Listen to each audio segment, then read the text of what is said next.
Okay, so we have the same opponent. I'm going to play e4 again. Oh, he said sorry in the chat. Just tell him no problem. I think his connection's a little shaky. Okay, so we have a double king pawn. I like what he's doing there. I'll play knight f3, attacking his pawn on e5. And I'm going to play bishop c4. So the Roy Lopez with bishop b5 is another opening you can play. But I think if you have the option, go bishop c4 and play the Joko piano. Oftentimes you'll get quicker attacks against that pawn on f7.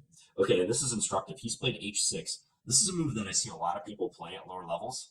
I've faced it myself many times. I remember as a Scholastic player, people would often do that. The reason why he likes that move is he's stopping my knight from ever coming to g5. But once again, it's unnecessary pawn move in the opening. It does have a function, but as black especially, it's really hard to get away with pawn moves in the opening that don't facilitate your development. So you see what I'm doing? I'm playing d4. I'm immediately opening the center. I'm not going to mess around. I'm going to try to get my pieces into the game quickly and see if I can punish him for having made that move. So opening the center with d4 as white is one of your primary resources to attempt to take advantage of an opponent who's lagging in development. I already have a little bit of a jump on him in the development category, so I'm trying to make use of that. If he takes, I can take with my queen, and I like my centralization that I have after that.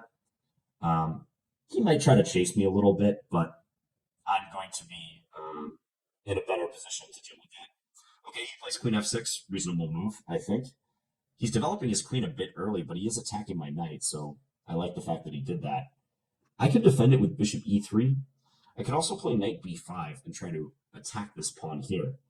I kind of like that, so I'm going to do it. I normally would not want to move this knight again if I had the chance, but I consider this basically like a move with tempo on his pawn, so I'm okay playing that. And he goes back here. So ask yourself here, what's a tempo move I can play to create a threat and kind of follow up on the knight b5 move? So what's a good developing tempo move for white? You can pause your video if you like. Okay, so the move I'm going to play is bishop f4. So following up my knight move with adding another attacker to c7. So now he's got to watch out for knight takes c7 check. He should probably play d6 to deal with that, blocking my bishop. Now at this point, I don't see a good way to follow up, but I can just continue developing. And I'm happy with the fact that I have all four of my minor pieces out and he only has one out. So good on him for seeing that threat. Excellent move d6, just defending. But I do have a nice lead in development. Okay, bishop e6. So now I notice his kingside development is behind schedule. And in playing bishop e6, he's offering a trade whereupon his f-pawn would have to capture. So what I'm thinking is trading and then trying to disturb his king after that. And maybe if you want to pause your video again, how can I do that? How can I disturb his king? So the answer is trading and then playing queen h5 check. Because his f-pawn is no longer there, he'll be forced to move his king. G6 is clearly not a good move. I'll just take it.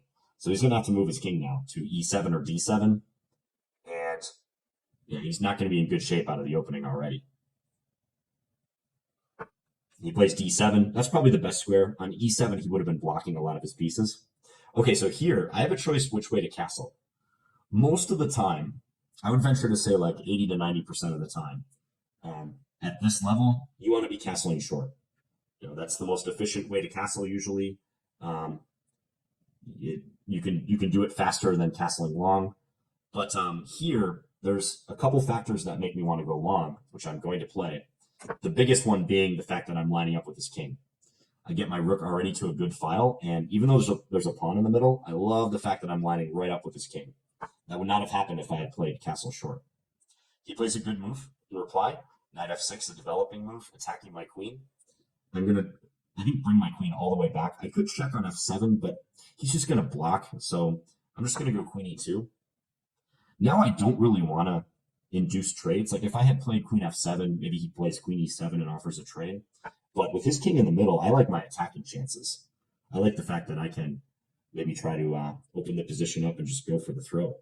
So I don't want to trade. e5 is probably a good move. He's attacking my bishop. I thought briefly about sacrificing. Like it might be possible to play bishop takes e5, knight takes e5, f4. But that looks a bit crazy. I think my position's good, so I'm just going to drop my bishop back. This knight is somewhat running out of squares. Like by playing e5, I can no longer bring the knight to d4. However, it could always go back to a3. Okay, so he's put up like this pawn wall, a nice fortification, which he's kind of relying upon to save him right now because his king is very much in trouble. So how do you knock down pawn walls? It's a strategy that we've talked about before. It's the pawn break. So if you think about where I can make a pawn break and offer a trade of pawns, where would that be? And the answer is on this e5 square. So if I play f4, I'm creating pawn tension here. If I can knock that pawn out, maybe even get him to take so I can get my bishop back on the diagonal, I'm going to be opening lines towards his king. So let's say he takes right now, I take with my bishop, move e5 is in play. And he would be unable to take with his d-pawn because he's pinned by my rook. All right, so he's getting out of dodge with his king. Probably a good move. Now my rook is opposing his queen. Think about a couple moves here, like queen c4 maybe to attack his knights. I could take on e5. I think I like that best. There's also knight d5 too. Knight d5 is very interesting. Maybe I'll do that. Because knight d5 is a double attack on the c7 pawn. And if he takes here, I know I said I liked my d file, but I think I'm going to take with the pawn because it gains time by attacking his knight. And maybe I can force that knight away and go for his e5 pawn. So that's what I'm going with, knight d5. And he takes e4. That was an undefended pawn, but his issue here is he's got a lot of loose stuff. Like c7 is undefended, I could just take that. I also noticed that these two knights are undefended, so we might ask ourselves how we can take advantage of that. And there is the move queen c4, hitting both knights. Don't know if he saw that, but after queen c4, he could play knight c5, blocking my queen from taking the other knight. I do notice I have the move b4 then.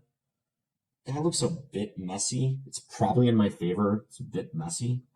I think I'm simply gonna take here.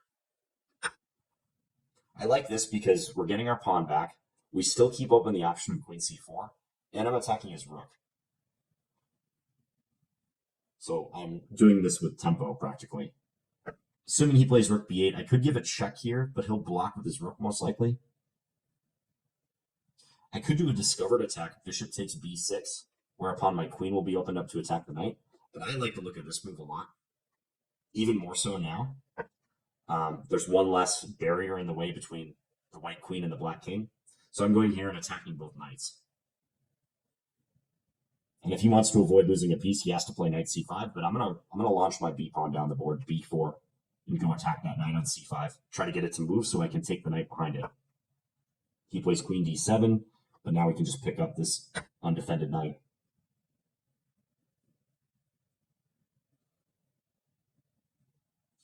Yeah, so we're up a piece. We have a good position. I haven't included this rook yet, so I might be trying to do that soon. But we've now entered the phase of the game where I've done everything I need to do to win. And the rest, provided I play reasonably, should be pretty straightforward. I like what this player was doing, though. 557, this player has potential. I think they did some correct things, and they noticed a lot of my threats, too. Rook b7, maybe looking to take on c7 and get a rook for two knights. I'm just going to bring this knight back. I could maybe take on e5 too, but I think bringing the knights back is fine. The knight is undefended here, but how can he get at it? He'd have to move this knight and have his queen attack it. I just don't see that being a big issue right now.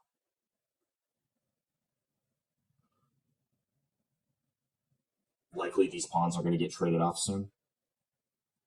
If he takes here, I'll take with my bishop, probably.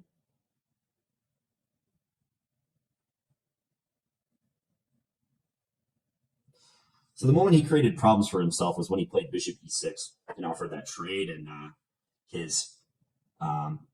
the diagonal leading towards his king was opened up. Okay, rook g8, that's kind of a bizarre looking move. That's an undefended piece right there.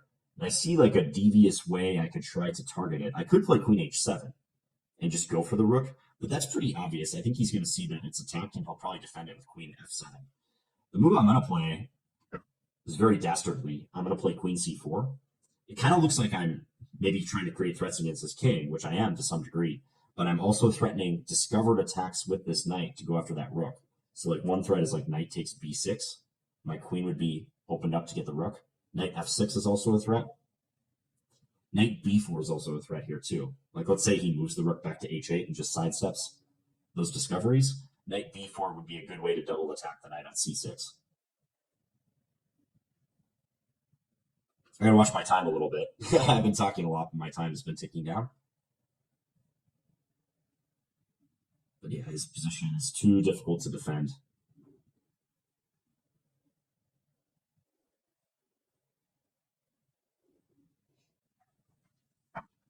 Plays a6. Okay. I think I'm gonna take on b6. Yeah. It's a fork on his king and his queen. He pretty much has to take with his rook. I'm just gonna take back with my bishop then. And then if he takes b5, I can go win that rook on g8. No sweat. And we're up a ton of material.